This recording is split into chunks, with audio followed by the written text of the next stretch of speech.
ای حاجی، گر یار و برادرت فقیر است، در گوشه غصه ها اسیر است.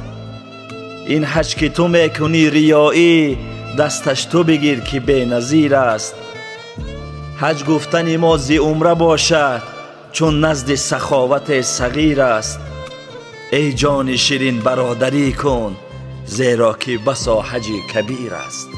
нафароне ки ба русия сафар доред ё ин ки аз русия ба тоҷикистон ба сабаби қарзи заводҳои корона шуморо дохил шудану берун шудан намегузоранд ва он нафароне ки мехоҳанд бифаҳманд ки муҳлати депортатсияшон кай кадом рӯз ба анҷом мерасад, ё ин ки нафароне ки мехоҳанд бифаҳманд ки депортатсия шудагӣ ҳастанд ё ин ки нест, дигар барои шумо лозим намеояд як ҷо рафта соатҳо мунтазир шавед. ин ҳамин рақамҳое ки дар рӯи навор аст бародари худамон ҳаст. метонен худи ҳозир занг зада аз номи бародаратон садои умед гап занед, ҳар чӣ зудтар ин мушкилоти шуморо бартараф мекунад. худи ҳозир ба ин ҳамин рақамҳо занг зан. аз асал ва гиёҳҳо омода шудааст. м+ истеҳсоли Туркия.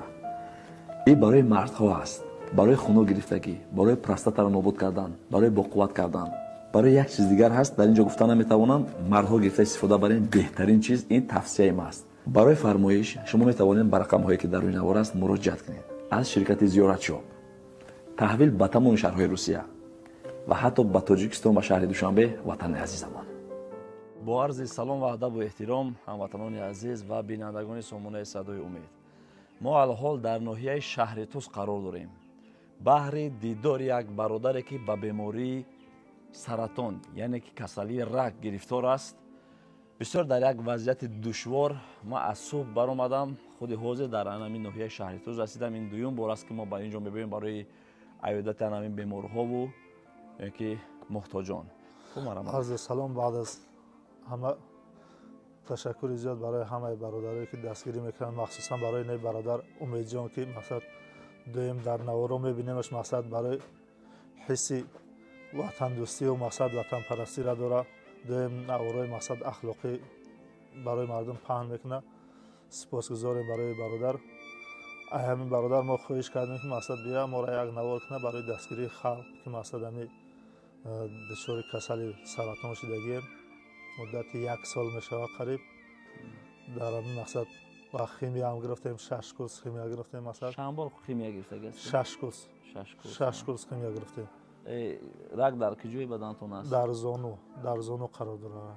ана барои табобаташ чӣ гуфтанд? барои табобаташ $15000 фармиданд ки мақсад ҳам $15000 боша мо шуморо ҷарроҳӣ мекунем. мақсад дар ҳамин Душанбе худам дар Душанбе беҳтарин дар инҷо шарот буд. хуб, барои ҳамон мақсад ай ҳамаи бародару хоҳишмандем ки агар кадмед мақсад чӣ бошед дастгирӣ кардани бошед дастгирӣ мекунед. да мо ҳамин мақсад ҳамин ҷарроҳиро анҷом медиҳем. худоро шукр соҳиби 5 та фарзанд ҳастем. мо мақсад фарзандом айдавайдаанд ба хотири сарпарастии болои ҳамоно ай ҳама ту тақозо дорем. кадмед ки хоҳишманд боше. марҳамат. саломат бошед. не бародари мо соҳиби 5 фарзанд аст. вақте занг задан гуфтан Умедҷон ба хотири худам не, ба хотири фарзандагон ки ҳамино сағира намонанд, болои ҳамёда бошум.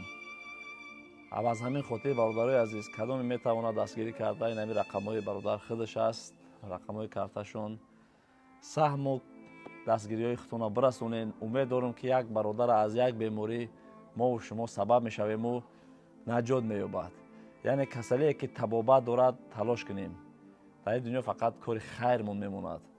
ман ҳамин бародар Умедҷон мақсад илтимос кардам, хоҳиш кардам ки биёя мақсад моро як навор бигира ки чеҳрамона мақсад пӯшонаву мо ҳамин маҷбур шудем ҳамин бародарро илтимос кардем мақсад биёя.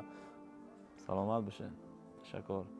хотири оне ки чеҳраи моро пӯшонад ки мақсад мо шарм мекунем. рости гап акар чеҳрамона мардум бинанд мақсад ай мардум изо мекашем. рости ягон чӣ пурсем не ки акар маҷбур шудем барои ҳамон мақсад ҳамита.